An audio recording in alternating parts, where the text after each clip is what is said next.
ইসলামেরা আমার আলোচ্য বিষয় হলো সন্তানের প্রতি পিতামাতার দায়িত্ব ও কর্তব্য।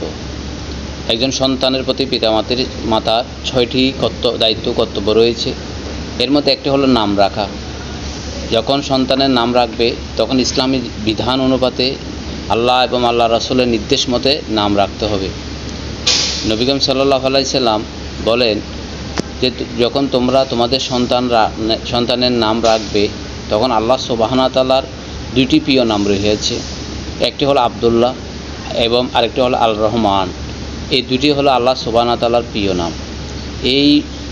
যখন নবীজির জবান মোবারকে এই সংবাদটা শোনার পরেই হযরত আবু বকর সিদ্দিক সন্তানের নাম রাখলেন আব্দুল্লাহ।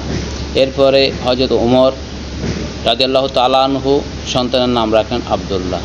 এরপরে উসমান গনি সন্তানের নাম রাখলেন আব্দুল্লাহ।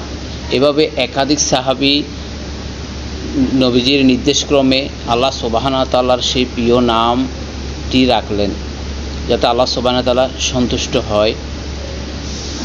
এভাবে একাধিক ব্যক্তির নাম হওয়ার কারণে যখন চিনতে অসুবিধা হয় তখন নামের সাথে বাবার নাম সংযোগ করা হলো, যে আব্দুল্লাহ ইবনে উমর, আব্দুল্লাহ ইবনে আবু বকর।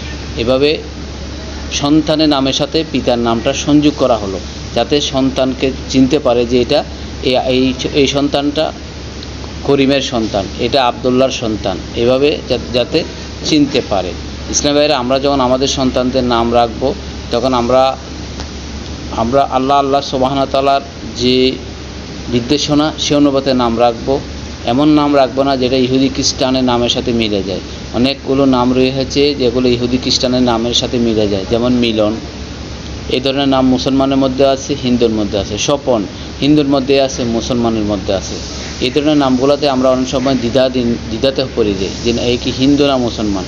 স্বপন হিন্দুর নামও আছে, মুসলিমে আছে। তার মিলন হিন্দুতে আছে, মুসলমানের মধ্যেও আছে। এইভাবে আমরা এই ইসলামী বিধিবিধান মেনে চলব। আমাদের সন্তানের প্রতি যে দায়িত্ব, সেই দায়িত্বটা আমরা যথাযথভাবে পালন করব ইনশাআল্লাহ।